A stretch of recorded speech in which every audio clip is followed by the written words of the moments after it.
Her heels hit the tile before the door even shut behind her. She didn't see me at first. I was sitting in the dark, the TV on mute, just the flicker of some wildlife documentary painting shadows across the room. A gazelle being chased by something faster. Fitting. She was humming, carefree, like she hadn't just stepped out for dinner with another man. A bag of takeout hit the counter. Expensive truffle something. She didn't even bother hiding it. Then she saw it on the coffee table. The envelope. She paused. The red wax seal still warm, probably. She reached for it slowly, then stopped. Her eyes flicked to the couch. Only then did she realize I wasn't asleep upstairs. I was here waiting. You opened it? She asked. No, I said. She sat down across from me, too calmly. She crossed one leg over the other like it was a meeting, not a moment before her life imploded. You know, I didn't expect you to be so theatrical, she said, trying to smile. A wax seal. Really? I didn't speak. I just pressed play. The TV didn't come on. It was the projector behind her. And on the wall, the footage began. Not graphic, not violent. Just damning. Him. The restaurant. The same one she swore she hated because it was too pretentious. The same dress she said she bought for a job interview. The same man she claimed she barely knew. They weren't kissing. Worse, they were laughing, hands touching on wine glasses, fingers tracing wrists. That kind of touch you only give someone you're addicted to. The film stopped exactly 12 seconds before they leaned in. She didn't turn around. She didn't need to. That was private, she whispered. And this? I said, tossing a folded note onto the floor, is your schedule for the next 30 days. You'll want to keep it. Her voice cracked. What is this? Some kind of punishment? No, I said. It's a favor. Because what she didn't know yet was that I hadn't told anyone. Not our families, not her boss, not the man's wife. But I would, in 30 days, unless she stopped me. And she only had one way to try. She didn't touch the schedule. She just stared at it like it might catch fire if she moved too fast. It was handwritten, meticulous. Times, addresses, people she didn't recognize, places she hadn't been to, or at least not while she thought I wasn't looking. You've been following me? She asked, her voice flat but her breathing shallow. No, I said. Others did. Her fingers twitched. That's when I realized something. She wasn't worried about the affair itself being discovered. She was worried about what I knew that she didn't think I could possibly know. I stood up, calm, took the projector remote from the table, and switched to the next file. Click. An audio file this time. His voice. I don't care if your husband finds out. He doesn't even seem like he's all there. Honestly, it's kind of pathetic. Her breath caught. Another click. Her voice now. Laughter. Then, he's too tired to notice. He just folds laundry and watches documentaries. I could come home with glitter in my hair, and he'd think it was from the kids' art project. She looked like she might throw up. Why are you doing this? She said. You told me not to wait up, I replied. You meant it. She blinked. Her eyes shifted, scanning the room, calculating her options. Fight, flight, or fake an apology. She was always good at the third one, twisting tears out of dry wells. I was going to tell you, she said, slow and shaky, like she just found a script mid-act. I just didn't know how. I didn't respond because I wasn't done. There are rules now, I said, placing a second envelope on the table. This one sealed in black. She didn't reach for it. She just stared at me like I'd grown a second head. You'll get a copy of the footage, I told her. You'll watch it once. Then you'll follow the instructions inside, one for each week. They're not cruel, just fair. She swallowed. And if I don't? I smiled for the first time in days. Then I show it to his wife, his coworkers, your sister, our daughter's teacher, the board you're trying to get elected to. Her face twisted. You'd ruin me. No, I said slowly. You ruined you. I leaned closer. I'm giving you the option to undo it. Carefully, publicly, your own way. Her voice was paper thin. Why? And here's the part she truly didn't understand. Because I'm not like you, I said. I don't destroy things casually. I plan. For the first time since I met her, she looked terrified. Not because of what I had, but because she realized, finally, that I'd stopped being weak the moment she stopped pretending I mattered. There was a knock at the door. She flinched. I didn't move. That's for you. She stood, opened the door, and saw the first consequence. Not a lawyer, not a cop. Worse, her mother holding a flash drive. No words, just judgment. Heavy, cold, and permanent. Her mother didn't say a word when she stepped inside. She didn't have to. The way she stood, stiff, arms crossed over her coat, lips tight with a judgment that had been aging for years, said everything. And the flash drive in her palm glinted under the foyer light like a loaded weapon. "Where did you get that?" my wife asked. Her voice cracked. That's when I knew something she didn't think I knew. Her mother was already suspicious, had been probably for a while. And this was confirmation, a conclusion, a reckoning. "I didn't watch it," her mother said. Her voice was clipped, sharp like glass. "He said it wasn't for me. Said it was yours." The flash drive hit the marble countertop with a clack that echoed louder than it should have. No one moved. I stayed in the living room, arms crossed, letting her feel it. The collapse, the humiliation, not from rage, from calculation. Her mother's presence wasn't revenge. It was structure. Proof that this wouldn't be hidden in whispers and behind closed doors. No, this would unfold in stages. Carefully, truthfully. "Did you really think I wouldn't notice?" her mother added. "You were practically glowing every time you left the house. What did you think you looked like? A teenager?" My wife looked like she was shrinking under her own skin. I almost felt bad. Almost. She tried the angle I expected. "I didn't plan it," she said. "It wasn't supposed to happen. I didn't mean." "No," I interrupted calmly, stepping into the light. "But you meant to lie. Every night, every morning. That was the choice." She turned to me then, eyes glassy. "And what? This is justice." I tilted my head. "You think this is justice? This is me giving you the opportunity to bury it on your own terms." Her mother narrowed her eyes. "Bury what?" Silence. The kind that split seconds wide open. I let it hang. I let her stand in it, ankle deep in the truth she'd worked so hard to pretend didn't exist. Then finally she broke. "I'll do it," she whispered. Her mother looked at her, then at me. "Do what?" "She's going to tell the truth," I said. "One piece at a time. She's going to come clean. Not to everyone, not all at once, but to the people who need to know, the ones she's lied to the most. And she's going to do it without blaming alcohol or stress or loneliness. No therapy excuses, no spiritual retreats. Just truth." "And if she doesn't?" her mother asked, folding her arms tighter. "Then the flash drive goes public," I said, walking over to retrieve it, slipping it into my pocket. "And the photos and the texts. All of it. No edits." My wife was quiet. She was doing math in her head. Risk, timing, reputation. She was a strategist by trade, a publicist. This was probably the first time she'd faced a scandal she couldn't spin. She whispered something then, so low I almost didn't hear it. "He's not going to stop calling." Her mother's eyebrows lifted. "Who?" My wife didn't answer. I knew, though. The man. Him. The one she thought she'd leave me for. The one she thought would make her feel alive again. The one whose wife, as of 10 hours ago, had also received an unmarked envelope on her doorstep. "I blocked him," she muttered. "But he's calling from different numbers." "Let him," I said. "He's not your problem anymore." Her hands were shaking. The first real crack. Not panic, shame. Somewhere in the deep part of her that still remembered who she used to be. "I'll do it," she said again. "I'll start tomorrow." "No," I said. "You'll start tonight." She looked at her mother, then back at me. "Who first?" she whispered. I didn't even pause.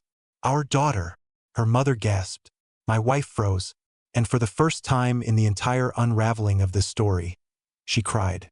Not tears for me, but for the version of herself she could no longer protect. She cried like someone trying not to, shoulders trembling, but jaw clenched tight. No sob, just silent collapse. Her mother stepped forward, instinct, I guess. But I raised my hand gently, not to stop her, but to say, let her sit in it. Let her feel the cost of everything she built and burned. We stood there for a full minute, just breathing, just listening to the house groan and the clock tick louder than it had in years. Then I turned. "She's upstairs," I said, still awake, Homework. Her mother looked between us. You can't mean. She has questions, I said. She's had them for weeks. She may not know exactly what's happening, but she knows something's wrong. Kids always do. They're like animals before storms. My wife wiped her cheeks. Her mascara had smudged into half-moons under her eyes. What am I supposed to say? She whispered. What do you want me to say? Something that isn't a lie, I said. For once. She stood slowly, legs stiff, like they didn't want to carry her where she needed to go. The stairs loomed ahead of her like a mountain. She paused at the bottom. I didn't follow. I heard each creak of the step, every one louder than the last. When her voice came, it was muffled, soft. Then our daughter's voice, sharper, confused. A moment of silence. Then the start of something that sounded too much like a confession and not enough like an apology. I stepped outside onto the porch and closed the door behind me. The autumn air slapped me in the face. Cold, real, unforgiving. I welcomed it. That's when I noticed the car parked across the street. Lights off, engine off, just sitting there. It was him. It had to be. I walked down the steps slowly, hands in my jacket pockets. I didn't run. I didn't shout. I just crossed the lawn like I was heading to get the mail. As I got closer, the window rolled down. He didn't say a word at first. Neither did I. I looked at him. Mid-30s, maybe. Too much cologne still clinging to his shirt. Greasy confidence behind expensive glasses. The kind of man who thinks charisma is a shortcut for character. You're Everett, right? He asked. I didn't answer. She told me you were passive. Still, I didn't speak. He smirked. Guess she was wrong. I leaned on the hood. I'm going to say this once, I said. And you're going to listen. You're not part of her story anymore. Whatever fantasy she sold you, it's over. She's going to fix what she broke privately, thoroughly. And you're going to disappear. He tilted his head. You think you can control that? No, I said. But I can control what happens next if you don't. He laughed. Is that a threat? No, I said. It's a reality. There's a folder on your boss's desk. It arrived this morning, sealed, untouched. And unless you drive away in the next 30 seconds, he's going to open it tomorrow. His smile faded. There's nothing illegal in it, I added. Just context. The passenger in his car shifted. I hadn't even noticed someone was there. A woman, maybe a friend, maybe not. She looked uncomfortable, like she knew something she shouldn't. He turned the key. I loved her, you know, he muttered. I'm sure you did, I said, stepping back. So did I. But love isn't what you say when you're tearing someone in half. He didn't reply. He pulled away. No tires squealing, just slow, quiet surrender. I walked back to the house. The porch light flickered overhead, like even it wasn't sure whose side it was on. I stepped inside just in time to see our daughter coming down the stairs. Her eyes were swollen. She walked past her mother without a word and hugged me tight. She didn't ask questions. She didn't have to. She already knew who was still standing and who wasn't. The next morning, the house felt hollow. Not quiet, empty. Even the clocks ticked softer, as if they didn't want to interrupt whatever remained of the silence from last night. I heard her downstairs pacing. Not on the phone. Not cleaning, just walking. I think she didn't know what to do with herself without the lies to tend to. She didn't speak to me. Not when I entered the kitchen. Not when I poured coffee. Not even when I slid her phone across the table. The one I found tucked under a hoodie in the back of her car. Powered off. A second number she never gave me. I didn't need to say anything. The look in her eyes said she already knew I'd found it. That was the thing about people like her. When you caught them in the lie, they didn't panic. They calculated. They adjusted. They stayed just one step behind the truth and hoped you'd stop chasing. But I wasn't chasing anymore. I was clearing the wreckage. Later that afternoon, while she was upstairs with our daughter, I pulled down a box from the hall closet. It had been taped shut, not labeled, not dusty either. It hadn't been there long. I cut it open. Inside were photos. Dozens. Not of him, of her. Just her. Restaurant selfies, hotel room mirrors, dim lighting, same poses, same look. Head tilted, lips barely parted. And the worst part, they were all sent photos, screenshots from conversations. The captions were still there. He still thinks I'm at work. Wish I was with you right now. You're all I think about. different dates, same tone. Like she'd memorized a script and recited it to every man who made her feel seen. This wasn't one affair. This wasn't even two. There were at least 4 names in the folder on her cloud drive. I hadn't opened the conversations. I didn't need to. I had enough. But something still didn't make sense. She wasn't addicted to anyone in particular. She wasn't in love with any of them. She was addicted to the attention, the performance, the secrecy. It was like she'd built a second identity just to survive the one she had with me. And in some twisted way, I got it. I wasn't exciting. I wasn't dangerous. I didn't sweep her off her feet anymore. I folded clothes. I kept schedules. I made the same joke every time the dog farted. I was dependable, predictable, but I didn't deserve to be erased. I put the photos back in the box and resealed it. I wrote a name on the top. Teresa, her therapist, the one she only saw after her panic attacks. The same woman she once swore, actually helps me feel real again. That was my next step. No blackmail, no threats, just truth handed to someone trained to see through denial. When I told her, she went pale. "You're sending it to her?" she said, gripping the edge of the sink. "Yes," I said. "She should know what kind of healing you actually need." "You're trying to punish me." "No," I said. "I'm trying to save whatever version of you still remembers what it means to be honest." She stared at me, then turned, walked out of the room, and slammed the door to our bedroom. I didn't follow. Instead, I sat on the couch and opened the old family laptop, the one I hadn't used since before she changed the passwords. And there it was, her email still logged in. A folder labeled drafts. Dozens of unsent letters to me, to herself, to the man she almost left for. I opened the most recent one. It started with, "If you're reading this, it means I didn't tell you in time." What followed wasn't an apology. It was a confession of fear, not of being caught, of being forgotten. She wrote about feeling invisible, about walking through our house like a guest, about choosing the affairs not for love, but for noise, because silence, she said, was louder than betrayal. And in that moment, for the first time in weeks, I felt something other than anger. I felt hollow because I finally understood. She didn't just destroy us.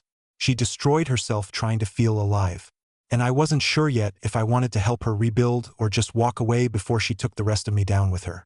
That night, we ate in silence.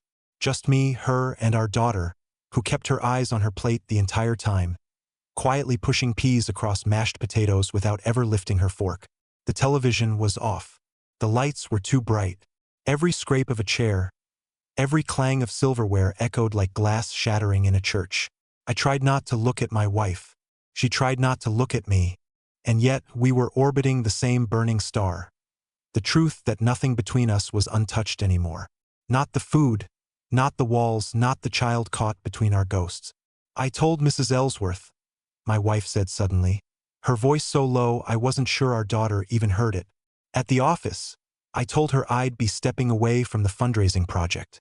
I said I needed time, family time." I didn't nod. I didn't answer because for the first time, she wasn't saying it for me. She was saying it for our daughter.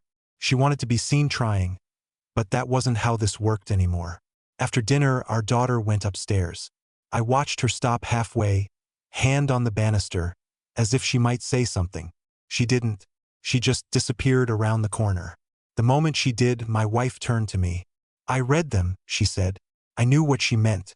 The letters, the drafts, the unsent apologies buried in her inbox like rotten fruit at the back of the fridge. I didn't ask how they made her feel. I didn't care. She took a slow breath, then added, "There's one you didn't read." I looked up for the first time. "It's not in the drafts," she continued. "It's printed, handwritten. It's in the nightstand. I wrote it the day before our anniversary, the day I canceled dinner and said I had food poisoning." I remembered that night. I remembered sitting in the parking lot of the restaurant alone for 43 minutes, still holding the reservation, telling myself maybe she'd show. Maybe she'd come late. Maybe she just needed time. Instead, she'd spent that night 2 towns over at a rooftop bar with him. "I wrote it," she said, eyes glassy. "Then I tore it up." I couldn't say the words out loud. I was afraid if I did, I wouldn't be able to stop myself from leaving. She stood slowly, as if moving too fast might trigger something in the air. Then she reached into her purse and pulled out a folded piece of paper. Old, worn, like it had been handled 100 times but never opened. "I taped it back together," she said. "I've read it 1,000 times. But you never have." She set it on the table between us and left the room. I sat there staring at it, not touching it, because I didn't want to know if it said she loved me, or pitied me, or worse, nothing at all. When I finally unfolded it, I noticed the writing was uneven.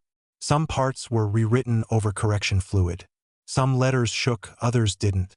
But one paragraph burned into me. "I don't miss the man you used to be. I miss the way I used to look at you. I miss wanting to be home. I miss that feeling when you'd walk in the door and it felt like someone turned on the lights in the room.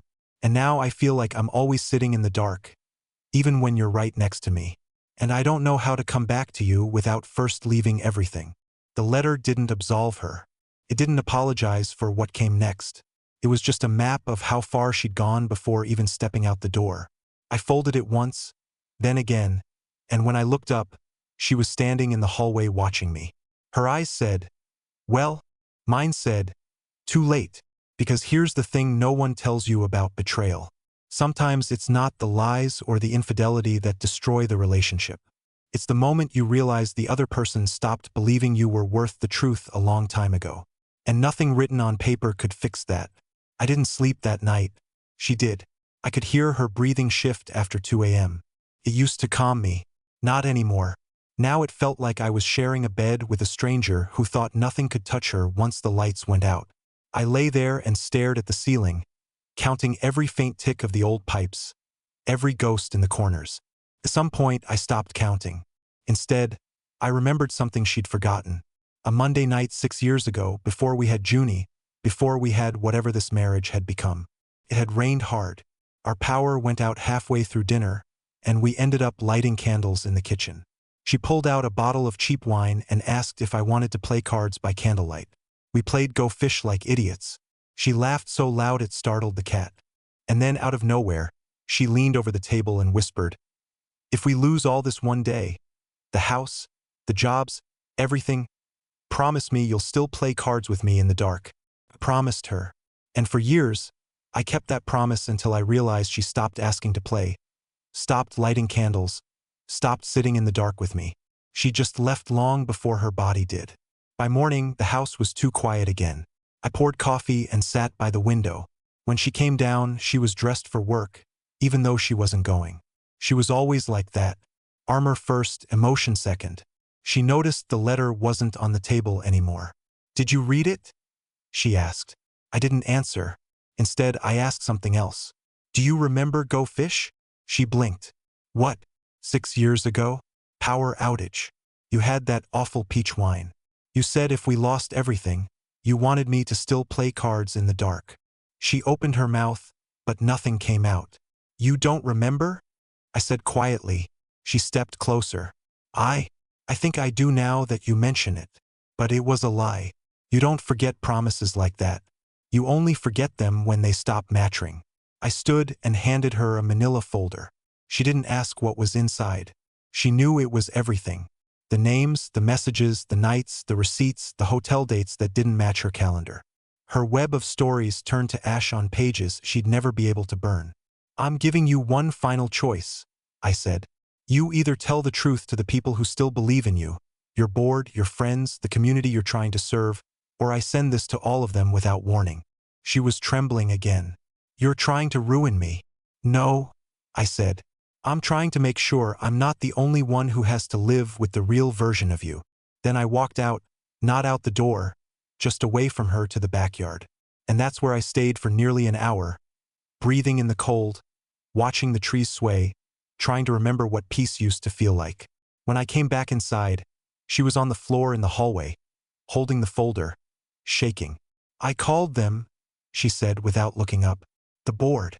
I told them I needed to speak, that there's something they should hear from me directly. I don't know what I'll say. I just know I'm going to say it." I stood there, unsure whether to believe her. But she looked up, and for the first time since all of this started, I saw no defense in her eyes, only terror. Real, naked terror of being known, of being seen without the mask. And part of me wanted to comfort her. But a louder part whispered, "Let her feel it. Let her finally feel everything you did." And so, I turned away again because you can only carry someone so far before they become the reason you drown. The day she told the truth, it rained. Not a dramatic storm, just a soft, steady drizzle. The kind that makes everything outside look like it's under glass. She stood in front of the community board. Not a courtroom, not a church, just 12 people who had trusted her with grants, local events, school outreach. Some had known her for a decade, some only a few months. But they all listened. She didn't cry. She didn't deflect. She told them she had betrayed her marriage, her position, and most of all, her sense of self. That she was stepping down indefinitely. That she needed time to become someone worth trusting again. Not just professionally, but as a human being. When she walked out of that room, she didn't look broken. She looked stripped down to bone, but her chin was up. She didn't ask for praise. She didn't look for approval. She simply said to me in the parking lot, "Thank you for forcing me to see myself." I nodded. Nothing more. For the next few days, the house was quiet but no longer haunted. She cooked dinner, sat with our daughter for homework, walked the dog in the evening, not because she wanted to prove anything, but because she needed routine to heal. One evening, I came home late from work. The sun had just vanished behind the trees. I stepped inside expecting darkness, but the hallway light was on, and beside it, a deck of cards sat on the hallway table. Go fish. 2 glasses of cheap peach wine next to it. She was sitting on the floor waiting. Not smiling, just there, present. "I don't expect anything from you," she said. "I just want to play cards again. Not for what we had, but for what we forgot." I stood still, and for the first time, I felt something shift inside me. Not forgiveness, not forgetting, but air, space, the freedom to sit down without feeling like I was surrendering. I put my keys down, sat across from her and said, "Got any threes?" She smiled. Not wide, not perfect, but real. And as we played with no music, no phones, no masks, I realized something. Maybe the story wasn't about betrayal after all. Maybe it was about waking up. Finally, together or not, we were no longer lying in the dark. We were playing cards.